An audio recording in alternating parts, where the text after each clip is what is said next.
बिस्मिल्लाहिर्रहमानिर्रहीम।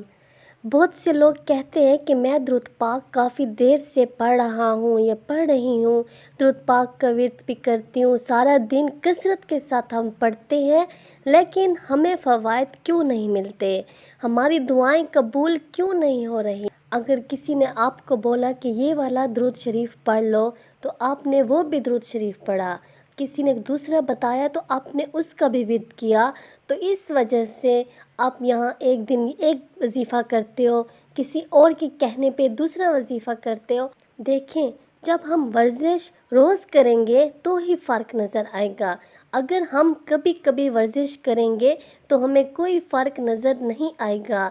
दुरूद पाक भी एक ऐसा अमल है, जब हम रोज़ाना दुरूद शरीफ का विर्द करते हैं तो हमें इसके पढ़ने से फ़र्क महसूस होता है, हमारे मसले जो हैं वो ख़त्म होने लगते हैं।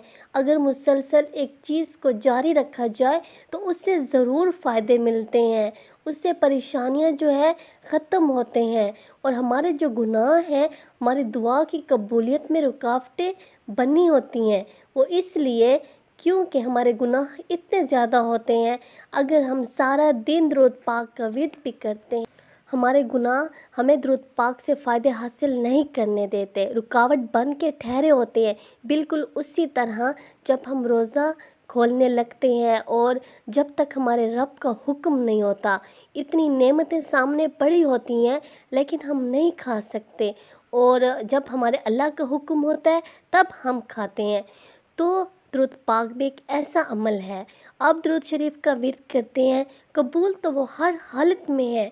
दुरूद शरीफ आप जिस भी तरीके से पढ़ेंगे वो ज़रूर पहुंचता है हमारे प्यारे मोहम्मद सल्लल्लाहु अलैहि वसल्लम की बारगाह में।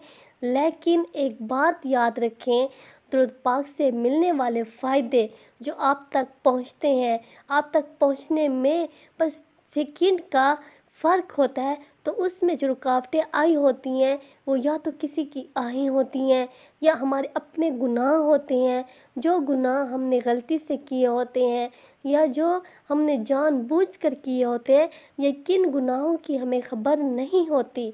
तो आप इस्तग़फ़ार का विर्द ज़रूर करें, ज़रूर रोज़ाना इस्तग़फ़ार पढ़ें, अल्लाह से अपने गुनाहों की माफ़ी मांगें। इस्तग़फ़ार के विर्द से भी आपको बहुत फ़ायदा मिलेगा।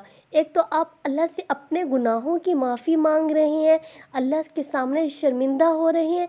आहिस्ता आहिस्ता करके जब इस्तग़फ़ार के आप पाबंद होंगे, कोशिश करें कि फ़ोकस बनाएं। अस्तग़फ़िरुल्लाह जो मेन मकसद है कि मैं अपने गुनाहों की माफ़ी मांग रहा हूँ या मांग रही हूँ, जो मेन मकसद उसको अपने जहन में रखें और सब परेशानियों को, अपने सब गुनाहों को अल्लाह के हवाले करें। आप इस्तग़फ़ार का विर्द स्टार्ट करें और दुरूद पाक, जिस दुरूद पाक का आपने सीगा स्टार्ट किया हुआ है, जो सा दुरूद शरीफ आप पढ़ रहे हैं उसी को बस जारी रखें, उसी के आप पाबंद हो जाएं। किसी भी हालत में, किसी भी सूरत में उस दुरूद पाक को ना छोड़ें, इस्तग़फ़ार को ना छोड़ें और कोशिश करें फ़ोकस बनाएं। बाकी गुनाहों से बचना, गुनाहों से नफ़रत दिलाना ये अल्लाह ताला का काम है। अल्लाह ताला से आप दुआ मांगे, अपने पैगामात दुरूद पाक के साथ हज़रत मोहम्मद सल्लल्लाहु अलैहि वसल्लम की बारगाह में पहुंचाएं। इससे आपकी ज़िंदगी आसान होगी, मसाइल जो हैं वो ख़त्म होंगे, आपकी लाइफ में इंशाअल्लाह मिरेकल्स होंगे और आपको अपनी ज़िंदगी में बहुत ज़्यादा तब्दीलियाँ नज़र आएंगी।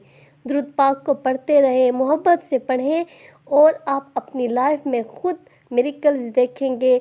जैसे आप लोगों की कहानियाँ सुनते हैं, लोगों के मिरेकल्स सुनते हैं, दुरूद पाक की कहानियाँ सुनते हैं, दुरूद शरीफ को उम्मीदों से शुरू करते हैं, इस्तग़फ़ार को आपके दिल में उम्मीदें होती हैं। जब आप इस्तग़फ़ार का विर्द करते हैं, इंशाअल्लाह आपकी उम्मीदें कभी भी नहीं तोड़ेंगे अल्लाह ताला, और दुरूद पाक और इस्तग़फ़ार आपको बुलंदियों से बुलंदियों तक पहुंचाएगा।